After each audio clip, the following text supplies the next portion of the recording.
Hi guys, today's episode is all about the 300 Savage. Now this is a podcast listener suggestion from Lance High Country. Lance, we're going to be reaching out to you, get you out one of our limited edition Hornady podcast t-shirts. Now the 300 Savage, an amazing history, a short action powerhouse, still a very viable cartridge and one we make a specific bullet for. Thanks for tuning in. We think you're going to enjoy this episode. I'm Joyce Hornady. You might say accuracy is my business. I make bullets. You are listening to the Hornady Podcast. Thanks for joining us and enjoy the show. Hello, everybody. Thanks for tuning into the Hornady Podcast. I'm your host, Seth Swerczek, and today I've got a couple intellectual types for you on the show. Crazy Eyebrows marketeer Preston Lentfer, and we've got special project engineer Nick Earixson. Guys, thanks for coming on the show. Thank you for having me. Wouldn't have it any other way. Mm-hmm. Yeah, Preston, I was not forced into this at all. For the listener, the viewers got to see it. Preston was doing an eyebrow dance over there when I referred to these guys as intellectuals. LOL. Yeah. Nick's an intellectual. He's got a mustache. Yeah, that's right. That's right. It's a good one, too. I had a mustache. It just blends in with everything else. Right. Well, so did yours. It did, Probably as it need turns to out. bring it up. Just didn't shave. Yep. And the Fu Manchu is almost gone. It's like that Homer Simpson where he's slowly going back into the bushes. Yeah, that's my Fu Manchu. Mustache. Slowly going back into the depths of my beard. We'll see what the viewers have to think about it. Do you like it or do you not? Yeah, leave a comment. I'm going to say love to hear them, but I enjoy reading. There's some really funny stuff. It's amazing how creative people can get in the comment section. Yeah. Yeah. Some pretty smart people can come up with some really funny and sarcastic things, and that's what really tickles, me. Yeah, and me too. But also from the comment section, podcast suggestions. And we got one today. Actually, several people have written in about this over the last several years. But when we put out the call, the bat signal to, hey, let us know what you guys want to hear. What do you want us to hear talk about? We had one guy in particular reach out and say, hey, 300 Savage. It's an iconic cartridge that really kind of changed the scape of its era, showed what you could do ballistically with a cool 30 cal cartridge and the correct rifles to support it. And for that, he's getting a free t-shirt and we're recording a podcast, taking a deep dive into the 300 Savage. Yep, and I apologize. Can't remember the gentleman's name, but we will reach out via Facebook. Yeah, we'll get it. And you'll see this. You'll be like, oh, hey, I suggested that. Yeah. Where's my shirt? It's coming. It's coming. We'll reach out. So we're getting back to that. Now, the 300 Savage, for me, Fathead Seth, youngster, my mom's first cousin, Greg, had a son.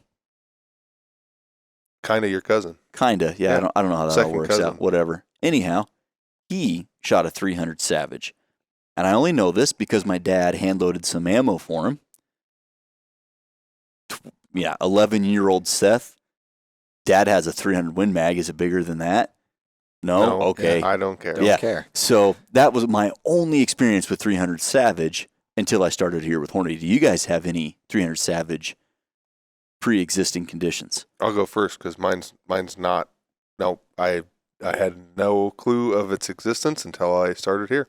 I knew it existed. I knew that, a Savage 99 was chambered in it, but it didn't fit the bill for me. It was a little bit short. It was a little bit light, so... A little slow? Yeah. So, well, now... I'd like to have a Savage 99 and 300 Savage, though, after researching. Yeah, so we do some research on this, and we go around the shop, and we talk to people that do have experience with the 300 Savage or do know quite a bit of the history of it, and it's a darn cool cartridge. There's a cool factor to it that you wouldn't know unless you dug into it. And so I'm glad we dug into it. And I would bet that the average listener probably goes, 300 Savage Model 99, just like all the rest of us. Yep. Yeah. But there's way more to it than that. So to set the stage before we get started into the actual deep dive, the year is 1918. World War I comes to a conclusion. Now, starting at 1918 and beyond, ballistically, where are we at in the world? What are people shooting?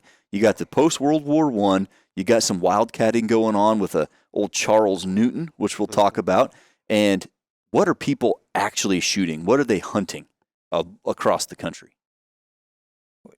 Whitetail, and you had to travel to do that. A lot of stuff was in Colorado. Yeah. Colorado, Wyoming had the whitetail. Missouri, stuff like that didn't have a bunch of that back in the day.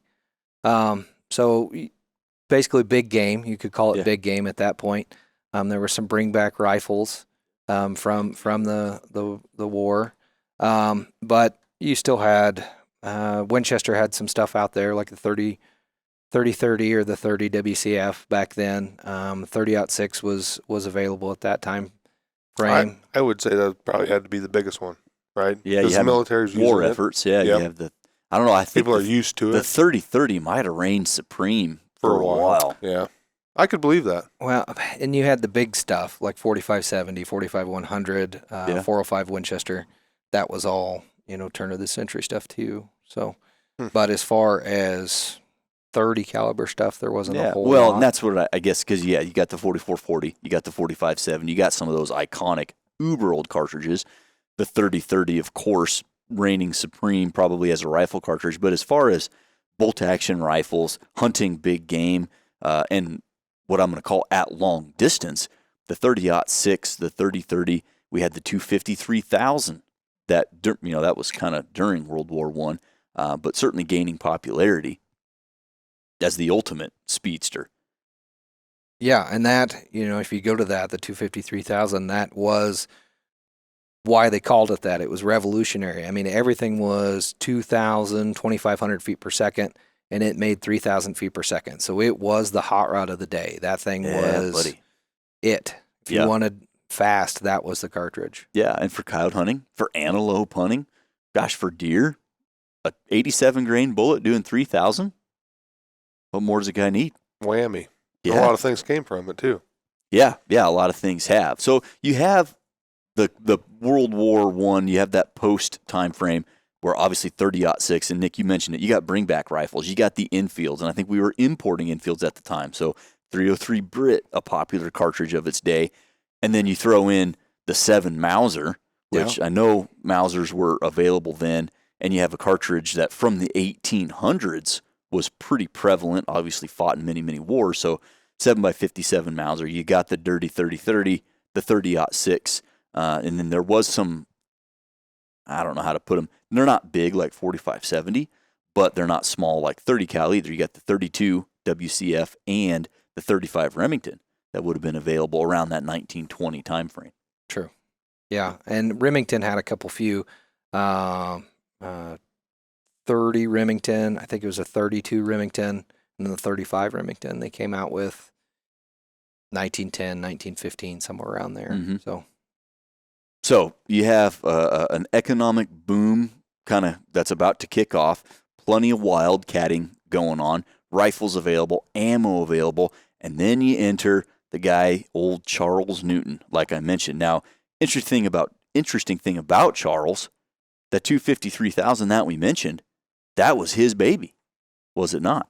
Yeah. Oh, he brought that to the world. He worked with Savage to develop it, and that was one of the cartridges that helped make the 99 so obviously made in 1899 is what the name, but that helped it because that was the first gun lever action with a rotary mag. It was the first gun with a rotary mag. So we should talk about that. We've mentioned the Savage 99 a couple times. What is the Savage 99 and why was that significant? So you've got a lever action. And it's a repeater. I mean, so you've got multiple shots. It's it's not like a Spencer carbine or something like that. That's a single shot. But it has a rotary mag. So with the rotary mag, you can go away from rimmed cartridges. So like a 30-30, it has a big rim. So it kind of makes it hard to feed in a semi-auto or out of a magazine. With the rotary mag, you could count too. So all of them have little numbers on the side. So you've got 1, 2, 3, 4, 5. So pretty revolutionary there. And then with the rimless and the rotary mag, you can go to spire point bullets. That's so you don't have to biggest one. you don't have to have a rounded bullet in it. You could do a spire point, so therefore they're not stacking up against each other. So kind of bleeds you into the modern bullet design, really. Yeah. Well, when you look at the 250-3000, there are some dimensional things that don't look uber modern, like say a Creedmoor or an Arc or something. But when you look at it compared to a lot of other cartridges that were developed in the 50s, 60s, 70s, 80s, look, I mean, that kind of set the standard, as it seems. It did, and the case head and the case body, a lot of things came from that dimensions going forward. So, I mean, I'm sure we'll hit on that later, but that's kind of what started the modern revolution of cartridge design. I love it. Find the latest shirts, hats, hoodies, and accessories that you see here on the podcast and much more at HornadyGear.com. But yeah, the 253,000, we should probably do a separate podcast on that too. Can't believe we didn't. Yeah, We well, talked about it. We talked a lot about it did we do a 257 Roberts podcast? I think we I don't did. think we did. I think we did. I I remember. the 22-250. Oh, no, we talked 25-06. That's what it was. Because Robert Neidner, or Neidner, I think is, he preferred it pronounced one way or the other, but the traditional European way you would pronounce that is different than how he wanted it pronounced. I can't remember which. However, he was very influential in the 257 Roberts, as was Charles Newton, and also in the 25-06. So a lot of wildcatting going on in the 25 caliber realm, pursuing the need for speed, of course, but in the pursuit of speed, sometimes you lose energy. Your lighter bullets, they're moving fast, yes, but they don't really. Well, the bullets of that time bled their velocity very quickly. Yeah. They were not ballistically efficient as they are today. Sure. Not anywhere close. No. So for the hunter that may be shot, coyotes and prairie dogs or the occasional deer, the occasional antelope, 253,000 was probably great. You go to the 30-06, you have a substantial increase in not just the action length, but bullet weight, high velocity, and recoil. Recoil. So I don't know this, Nick, maybe you do, but I have to feel like the pursuit of what became the 300 Savage was there's bigger animals out there, and I would like to hunt them with not a 30-06, but I want that 30 caliber performance. The heavier bullet, the higher energy on target. Well, I'd assume that, and then you got to remember the guns that were available. No recoil pads, heavy, straight stock. They had recoil pads that were made of metal. Yeah. They not very ergonomic. Right. The recoil was really bad on it. So if you could change that and a new firearm design, and that would help a lot of people out on that as well. So, and anytime you come up with a new cartridge, a lot of times it coincides with the launch of a new model of a gun or so on and so forth too. So that's, I think, one thing that brought this about is, Savage had a new model, 1920 firearm that they brought out along with this cartridge. So this was a great pairing. And, so you got Charles Newton with the 253,000. Now, it's ambiguous, so I can't guarantee any of these facts to be facts. But when you look at the 253,000, designed by Charles Newton in 1915, then you look at the 300 Savage, designed largely by Charles Newton, it sure looks like that 253,000 is the parent case to the 300. And the head measures the same, the rim diameter. So it looks like they nicked it up instead of nicking down like you normally would. So one would assume that the 253,000 came later, but it actually came before the 300 Savage. So it was about 5 years later. So probably working on it at the same time or pretty close to the same time. It's just the 25 gained a little bit more traction at first. Well, they wanted that speed record. I was going to say 3,000 feet per second looks pretty sexy. Yeah. So, but then you find that there's people that want to shoot medium or maybe large game in a short action. They don't want to carry the long action around. Yeah. And they've got a 99. They've got other firearms that are short actions that just 30-06 won't fit in. No. Well, when they came out with the 300 Savage, they still hit that 3,000 feet per second mark with the 100 grain bullets. But when you jump up in there to that 150 class bullet, now you're in the 2,700 feet per second range. But great. I was going to say that incredibly effective. So you have the 1920 release of the Savage 1920 and the 300 Savage, which was the first rimless 30 caliber short action cartridge that was really successful. Was Remington or Winchester playing with anything in the cartridge world that would have been similar? So Remington had the 30 Remington, and it was basically a 30-30 with a rim knocked off of it. So it still has the same body taper and the neck taper and the weird shoulder as a 30-30, and the velocity on it was, lower. So I think it was 2,300, 2,400, somewhere around there with a 150 grain bullet. So definitely going after that, if we can be a little bit more efficient, and cartridge case design was more efficient, definitely the way over the 30-30. So I assume that a little bit shorter, a little bit easier to feed out of a magazine, and it just a little bit faster, so 200 to 300 feet per second faster compared to the other things that are available at the time frame. So 30-30, it's faster. Yeah. And it's available in a lever gun. So, obviously Winchester were, Marlins were too, but this gave Savage a leg up in the competition versus that with the lever gun. And a 150 doing 2,700 feet per second, the difference between that and the 30 Remington and the 300 Savage and the 30-06 is about the same. So it's a very happy middle ground. I mean, you're giving up a couple hundred feet to a 30-06, but you're doing so with a lighter rifle, quicker action, short, and I don't know, I didn't do the recoil calculations, but a significant reduction in recoil. Well, and like we mentioned before, with the 300 Savage, you could get that Spire Point bullet. So higher BC, more positive expansion, than the round nose that would have been available in the 30-30 or the 300. Yeah. Well, if you don't Remington. shoot a round nose fast enough, it'll just bounce right off them. Everybody knows. Remember hearing that up in Tech, Preston? I don't know if I remember that one. I just got shocked hearing you say that. Oh, if Tim Zaleski, if you're listening out there, I think he's the one who handled that call. But it was something about round nose bullet literally bouncing off an animal. Yeah. Yep. It always shocks me when you hear those ones.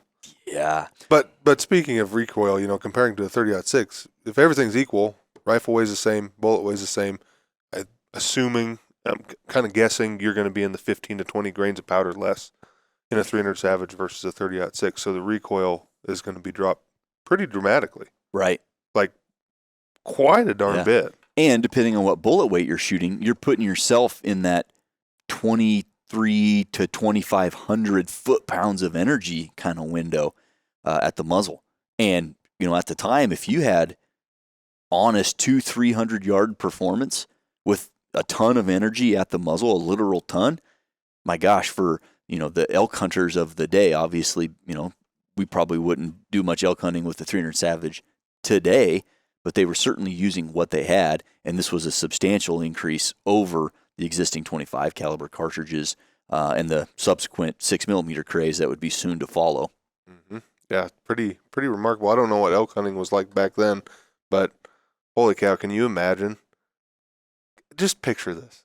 You got a Savage 99 that's slung over your shoulder. Mm-hmm. Canteen. Yep. As you have a pack made of, I don't know what, wood, Steel. Wood. Leather. string, Leather. Old and parachute you've got material. elk quarter and elk head on your back. Can you imagine that? That'd be awesome. That does sound pretty I'm going to try cool. and do that this fall. Well, Do you want a 99? No, I got to Do you have a 99? We have 99s in the gun collection. So In 300 Savage. that one I don't know. I know we've got a couple guns in 300 Savage. And we do still offer a load in it. So that's the kind of the interesting part there. It's still kind of relevant to this day. It is, yeah. And so between now and then to this day and going back during the launch of the 1920s, there's a lot of decades where the 300 Savage is an incredibly popular, incredibly dominant. I mean, obviously the 30-30 was popular in there too, as was the 30-06 as it is today. But when you're looking in the 30s, the 40s, up into the beginning of the 50s, the 300 Savage had a pretty darn good run.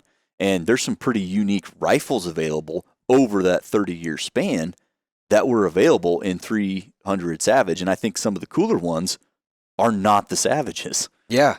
Yeah, no, that's a good point there. So Remington made a Model 8 and a Model 81, and that was your first commercially available semi-automatic. They're cool little guns. Box magazine, they 5 rounds, semi-automatic, and then you could convert them to a drop-down magazine if you wanted to. So that's pretty cool. A lot of law enforcement had used them. So here's the cool part about this story. It was the 20s, man. It was the 30s. People doing what they want. There are reports of law enforcement agencies using the Model 81 with a fully automatic conversion. Yeah. Oh, yeah. They had fully automatic conversions and then like 20-round mags for them, too. Oh, my goodness. So, and I don't think that they were chambered in 300 Savage, unfortunately, but the Texas Rangers that hunted down Bonnie and Clyde had a Model 81s, too. So. Now, that is pretty darn cool. Although it would have been better for this podcast had they used 300 Savage, but the fact that, the Model 81, one of the first commercially available semi-automatic rifles out there, you could get chambered in 300 Savage, and then the law enforcement were using that combination converted to fully auto is pretty cool. Yeah, no, it is really cool. And one thing that's interesting, you can look back at the history of the Model 8 and the 81, and they were always chambered in the Remington, the 30 Remington and the 35 Remington.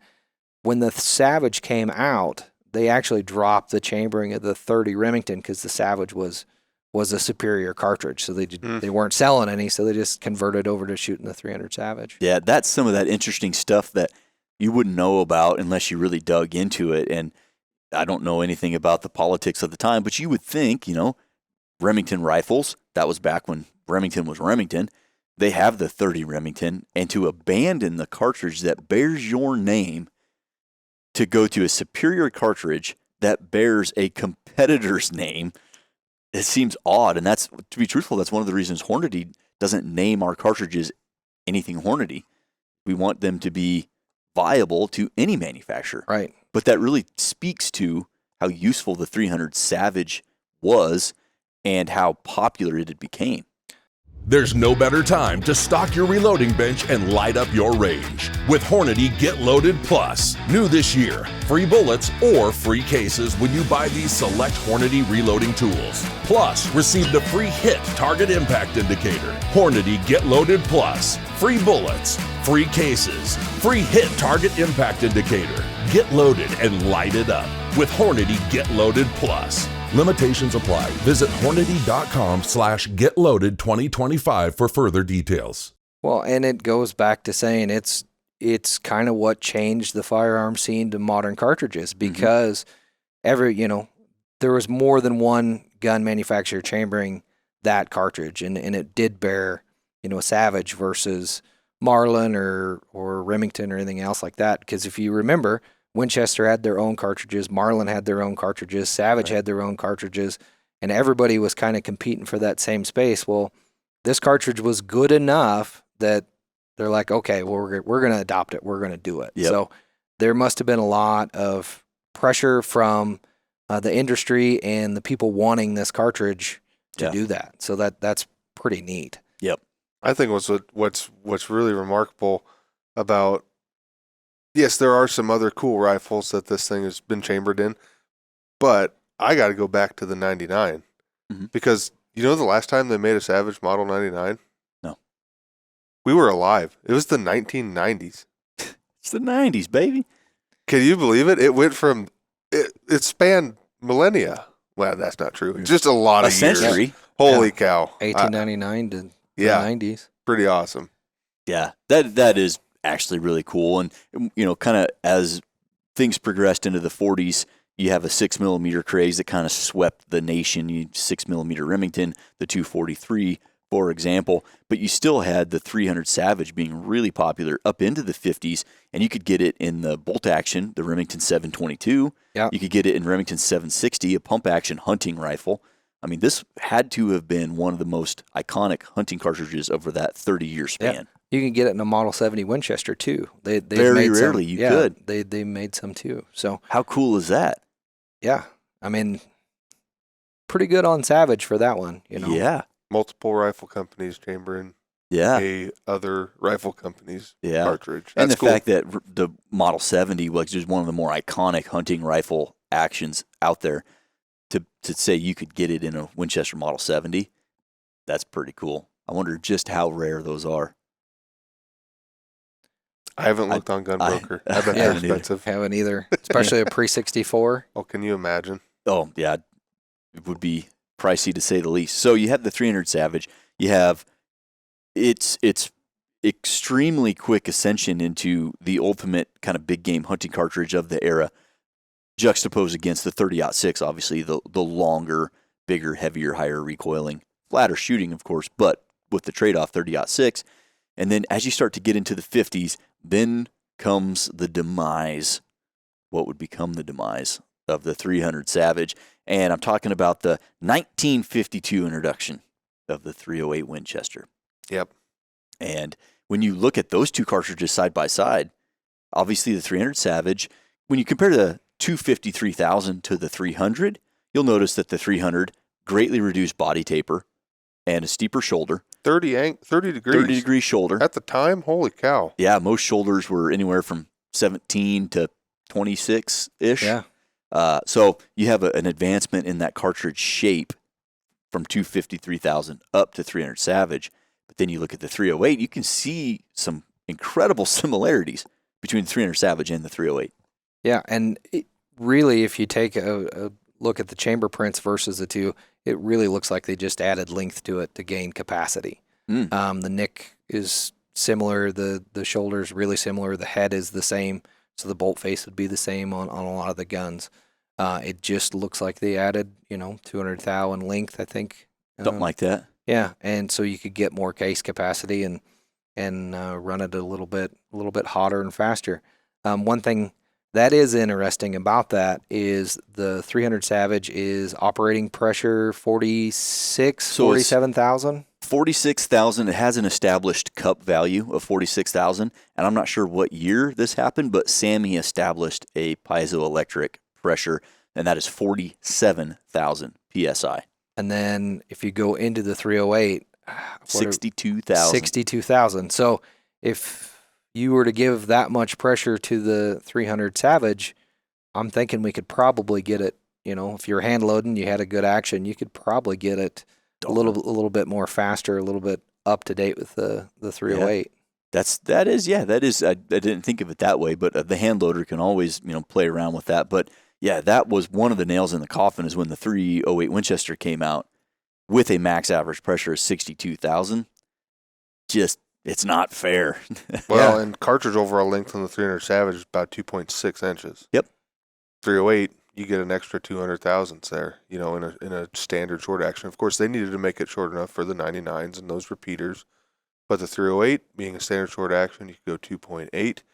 And I don't know, you look at them, to me, the 300 Savage kind of has a very stumpy neck. It's got that great shoulder angle, 30 degrees, but a stumpy neck, whereas the 308, it's got an adequate neck, but a 20-degree angle, right? Or 7? No, it is a 20 on that one, I believe. So what's kind of interesting is there was a time when it was kind of tough for 300 Savage owners to get 300 Savage brass. So the little bit of looking I did, there's guys actually forming 300 Savage from 308. Really? They were just doing it the Just trim it 300 off. blackout from 223 method. So they'd trim up to begin with, chamfer deburr, run it through the sizer, and then go ahead and trim and chamfer and deburr again. Then you get your final piece. Internal capacity is a little bit less because you just got a thicker part of the brass that you've gone down to. Yeah. So interesting enough that people were doing that. Yeah, that is pretty cool, and it shows the desire for people to shoot the cartridge. The people that had it wanted it, and that is, again, pretty neat. We talked about overall length, and this is kind of a funny and related story, although it's about a different cartridge. People often ask about the 7mm PRC and why the length is what the length is, and the engineer that worked with us, he's no longer here at the company. His name's Nick. We were looking at the front half of that chamber, so laid design, here's the bullet, drop that in SolidWorks. make the chamber out around the bullet. Okay, that's what we want it to look like. We know the shoulder is going to be this, and we know we want the bullet to sit right here in the case neck, and I know how long I want the case neck. And just stretch the cartridge case back until it was the length we wanted. Like, in a nutshell, Yeah. and it sounds like maybe the 300 Savage and the 308 Winchester very similar. Like, Yeah. I know what I want, and I'm just gonna make it that. Make it happen. Yeah. That is pretty funny. To go to the factory side of things, so you fast forward between the 50s, 60s, 70s, etc. Now you could get the 300 Savage chambered in those rifles, a lot of them up into the 60s and beyond. You could get it in the Savage 110, which would have been that late 50s, early 60s time frame. But it fell out of favor in lieu of the 308 Winchester. That's not to say that you can't still shoot your 300 Savage. I don't know who else in the marketplace supports it. However, one of the things that I've heard out of Steve Hornady's mouth, to paraphrase, is we want to take care of these shooters that are shooting, not obsolete, but the boutique cartridges, the niche cartridges, the small, the historical. We want to be able to take care of those consumers as well, because a lot of the big manufacturers don't. And we make a 300 Savage factory ammo offering, and we have a specific bullet that we make exclusively just for that ammo offering. Yeah, it's pretty neat that we made an exclusive bullet for it, because it's a rotary mag, so you don't have to have a special flat tip or flex FTX, tip or anything for that. But special enough that we actually changed the ogive on it, the cannular location, and maybe even the boat tail a little bit to accommodate the cartridge design and overall length restrictions of the 300 Savage compared to our standard 150 SST. Yeah. So there's a 150 SST 30303. Easy number that's to remember. specific for the 300 Savage. Yep. Yeah, it's got a cannular groove, so you know where to seat it to. You don't have to guess. And it is a good offering for this cartridge. It's not too much. It's not too little. It's the right weight. It's moving 2,700 feet per second. Definitely the good choice for antelope, whitetail, pigs, Black bear, absolutely. So yeah, when I wrote that down just so I wouldn't forget it. It's 2,700 feet per second with a 150 grain bullet. Gosh, inside of 350 yards, which is 90% of the hunting that takes place in America. Now, would it be your ideal elk offering? No, but all the animals that you just mentioned, Nick, it fits perfectly. And, in the world of modern stuff, yeah, okay, we hear a lot of 2850, 2950, 3000. We hear, and then you get into the kind of mid 2000s with the rums and the wisms and stuff. Things were going well in excess of 3,000 feet per second. So you get kind of desensitized, but 2,700 feet per second is no slouch. And those bullets, like you mentioned, Preston, specific to the 300 Savage, they're purpose built to expand and give you 1.5 to 2, sometimes more calibers in diameter of expanded diameter upon impact.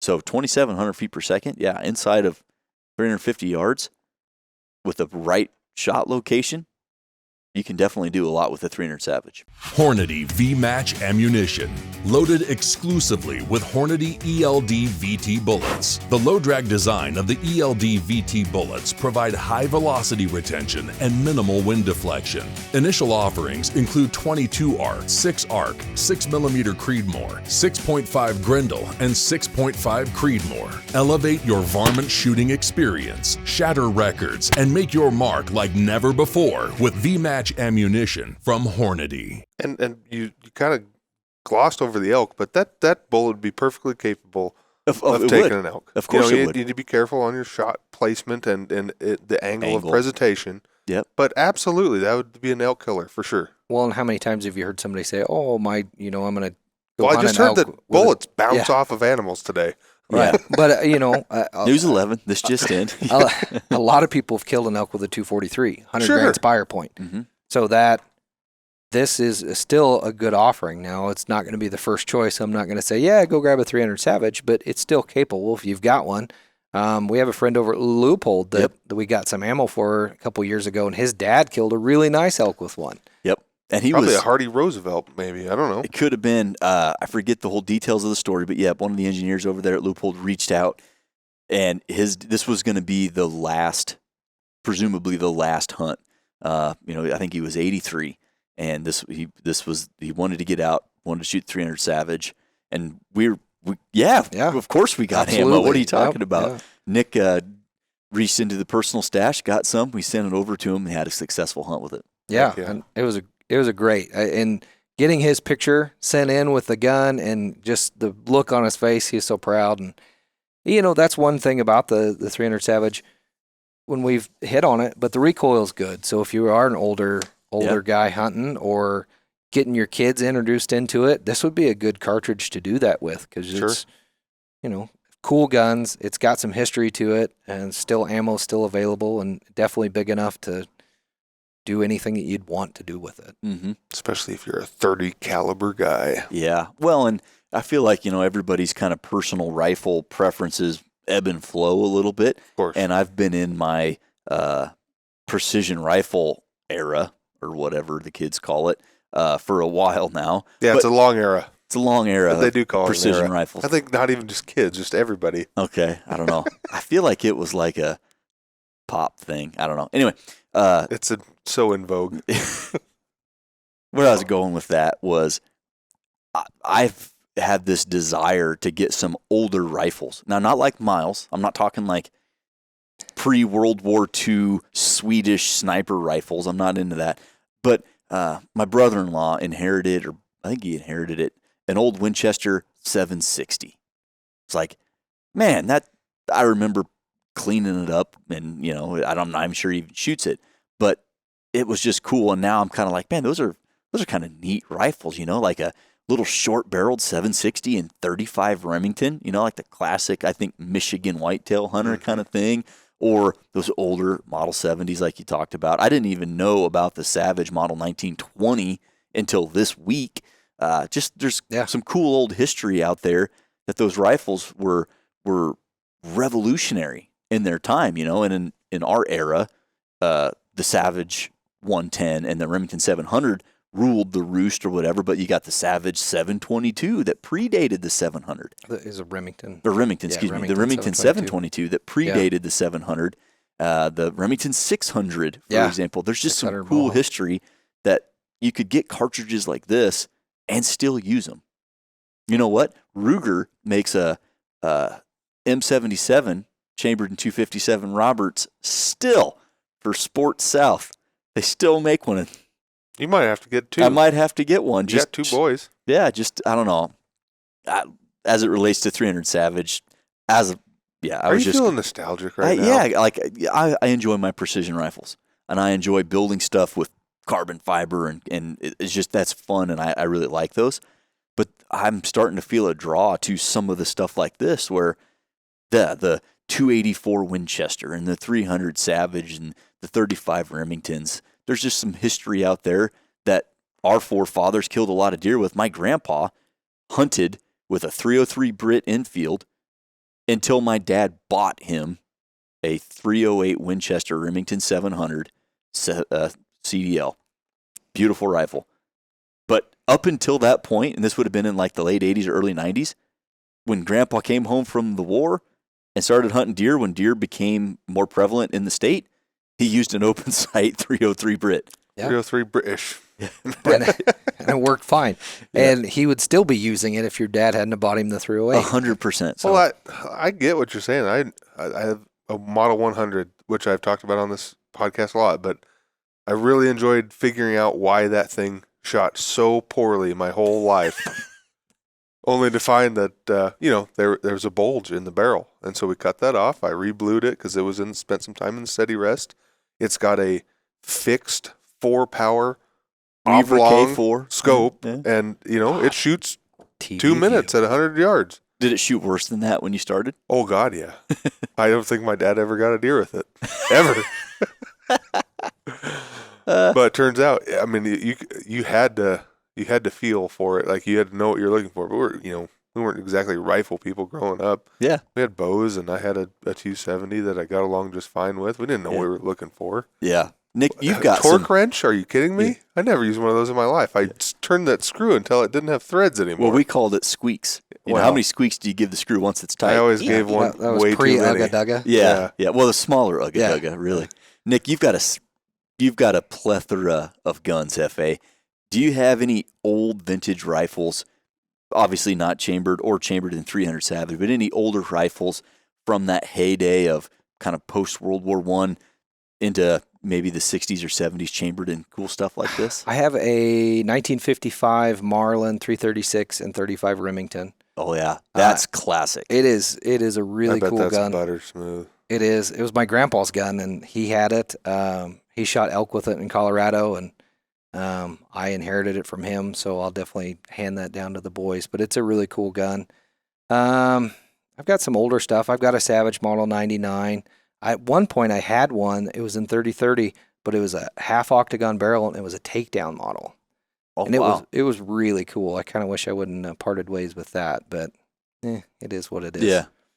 Awesome. Well, I think we're all feeling slightly nostalgic. I'm going to jump on the gun broker and see if I can't see what one of those old Winchester Model 70s in 300 Savage. Well, that one will probably shock you. I did do some looking in case y'all were wondering. I looked on Guns America and Savage 99s and 300 Savage, the lowest price, because that's what I do. I'm very cheap. I filter by lowest price. Of course. $5.95. Oh, okay. That's quite affordable. Yeah. Not bad at all. I did a search as well, but I searched all of our new manufacturers. So went through a couple wholesalers, and unfortunately, there's nothing available in 300 Savage as of today. Uh-huh. So I know a couple years ago, Remington had done a special run, and I know